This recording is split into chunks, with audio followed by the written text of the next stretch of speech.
Bonjour à tous et bienvenue à Catch Club.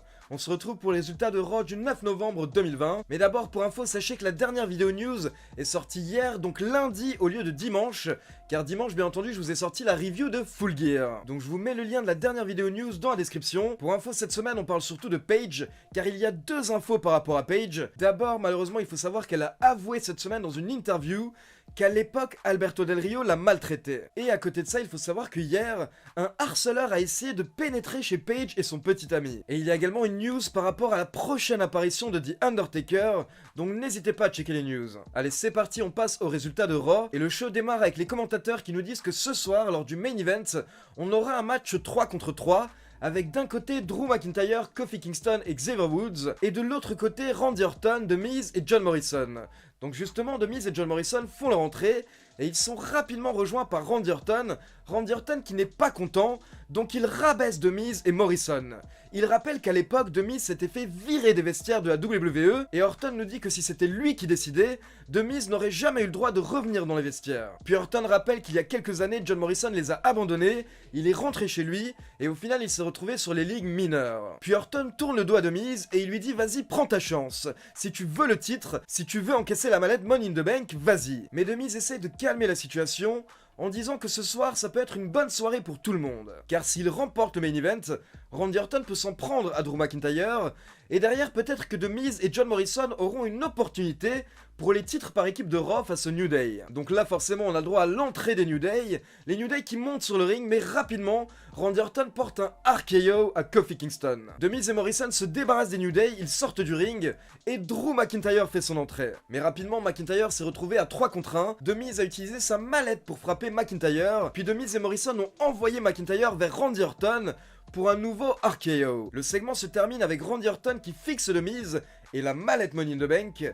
Donc Randy Orton préfère partir tout seul, il n'a clairement pas confiance en The Miz et Morrison. On enchaîne avec un match de qualification pour déterminer le dernier membre de l'équipe de Raw pour les Survivor Series. Nous avons donc Jeff Hardy contre Elias contre Riddle, car je rappelle que Matt Riddle a perdu son prénom. Mais apparemment ça ne le gêne pas plus que ça, car c'est bien Riddle qui a remporté le match avec le Broderek sur Elias. Puis on passe en coulisses et on retrouve AJ Styles qui est en train de serrer la main à Adam Pearce, comme s'il était en train de préparer quelque chose. Puis Styles nous fait une petite interview en tant que capitaine de l'équipe de Raw pour les Survivor Series, alors que pour rappel, il est pas du tout capitaine de l'équipe. Sheamus rejoint AJ Styles, et Sheamus n'est pas content que Riddle intègre leur équipe. Et s'il ne suit pas leurs ordres, il se prendra un punt kick. Donc Styles essaye de jouer les capitaines, et il organise une réunion. Donc Charlie Caruso demande à Sheamus si AJ Styles est un bon capitaine, mais Sheamus dit que AJ Styles n'est pas son capitaine.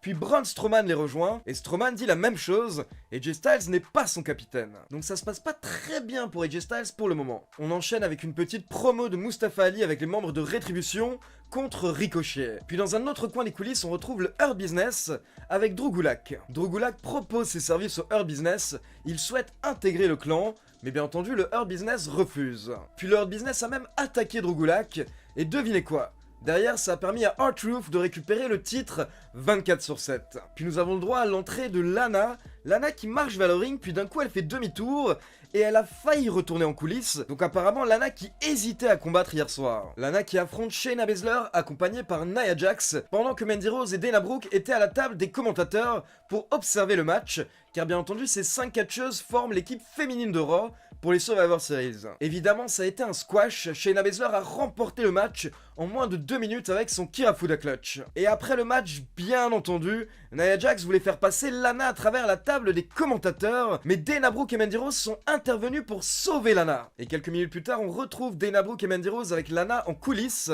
Lana les remercie de l'avoir sauvée, mais Mandy Rose et Dana Brooke répondent qu'elles n'ont pas fait ça pour Lana, elles ont fait ça pour envoyer un message à Nia Jax et Shayna Baszler. Mandy Rose et Dana Brooke en veulent même à Lana, car Lana leur a coûté la victoire lors du match pour les titres par équipe, donc elles demandent à Lana de ne plus les approcher, de les laisser tranquilles. On passe ensuite à la réunion organisée par AJ Styles, donc nous avons Styles avec Sheamus, Riddle, Braun Strowman et Keith Lee. Alors au début c'était plutôt tendu entre les catcheurs, Mais AJ Styles a réussi à les convaincre de travailler ensemble car ils sont les meilleurs. Puis Styles nous explique que plutôt il parlait avec Adam Pearce pour organiser un match, et dans un instant on va avoir Keith Lee et Matt Riddle contre Braun Strowman et Sheamus, et selon AJ Styles ce match va les aider à se respecter. AJ Styles était même l'arbitre du match, du coup il s'est pris quelques coups, mais malheureusement on peut voir que les plans de AJ Styles n'ont pas fonctionné, car à la fin du match Sheamus a porté un brogue kick à son coéquipier Braun Strowman, puis Riddle en a profité pour porter un roll-up à Sheamus pour le compte de 3. Donc Keith Lee et Riddle remportent le match en environ 12 minutes. On passe à nouveau en coulisses et on retrouve Nikki Cross avec Alexa Bliss.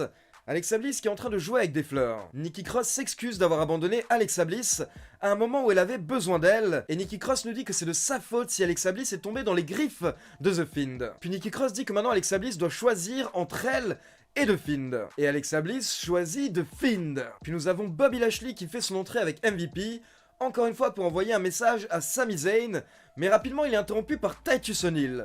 Titus est vénère, Titus n'est pas content, Titus n'a pas aimé se faire refouler par le Hurt Business, et il demande à Bobby Lashley à quoi ça sert d'être champion des États-Unis s'il ne défend jamais son titre. Donc Bobby Lashley offre un match pour le titre tout de suite à Titus O'Neil, mais c'était pas forcément la meilleure idée que Titus O'Neil a eue dans sa vie. Car en gros le match a duré 1 minute, Bobby Lashley a porté le spear puis un Hurt Lock pour la victoire. Puis un petit peu comme la semaine dernière, on retrouve Drew McIntyre et Sheamus dans les coulisses, et Sheamus n'est pas content. Sheamus se plaint des catcheurs avec qui il doit faire équipe au Survivor Series, mais il dit qu'il n'aimerait pas être Drew McIntyre, car il déteste également The New Day. Mais on peut voir que McIntyre, lui, les aime bien, et il commence à faire le clap des New Day. Comme la semaine dernière, Sheamus répète qu'il rêve de faire équipe à nouveau avec Drew McIntyre, et il propose à McIntyre d'aller boire une bière après le show, et Drew répond à Sheamus qu'ils iront boire autant de bière qu'il veut, une fois qu'il aura récupéré son titre. Donc ça fait 2 semaines de suite qu'on a des segments avec Drew McIntyre et Sheamus, donc clairement il va se passer quelque chose entre les deux catcheurs,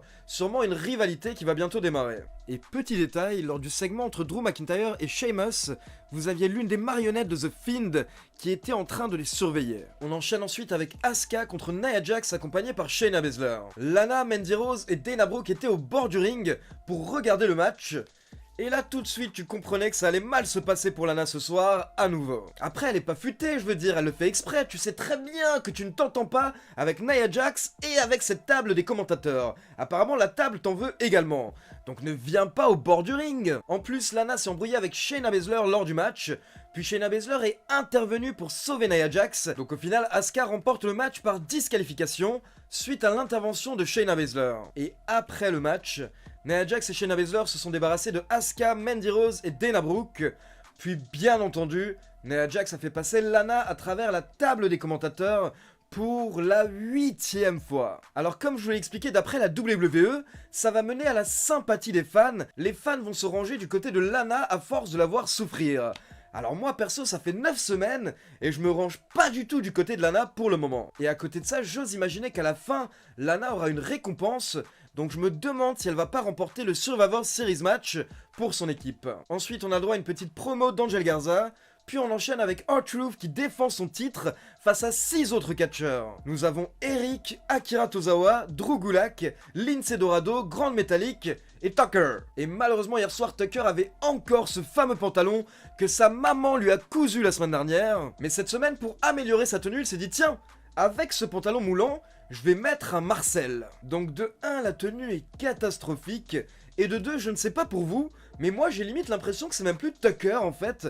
Quand je le vois maintenant, j'ai l'impression que c'est un autre type. Et ce qui s'est passé lors du match, c'est que quasiment tous les catcheurs ont réussi à remporter le titre 24/7 au moins une fois. Mais à la fin, c'est bien Truth qui a récupéré son titre. On enchaîne avec Mustafa Ali accompagné par Rétribution contre Ricochet. Et étonnamment, on a eu le droit à un long match entre les deux catcheurs, 14 minutes hier soir, sachant que comme Mustafa Ali était accompagné par Rétribution, je pensais que Rétribution allait essayer d'intervenir dans le match pour faire gagner Ali facilement, mais ça n'a même pas été le cas. Au final, Ali remporte le match par soumission avec le Koji Clutch. Puis on retrouve Randy Orton en coulisses avec l'officiel Adam Pearce, et Adam Pearce annonce à Randy Orton que la semaine prochaine, il va devoir défendre son titre face à Drew McIntyre lors de Raw. Puis on passe au main event de la soirée, Drew McIntyre et le New Day contre Randy Orton, The Miz et Morrison. Et lors du match, Randy Orton évitait McIntyre, alors que ce dernier souhaitait absolument affronter Randy Orton dans le ring. À un moment, Randy Orton nous a fait croire qu'il allait rentrer dans le match, mais au final il est descendu du ring, il a pris son titre,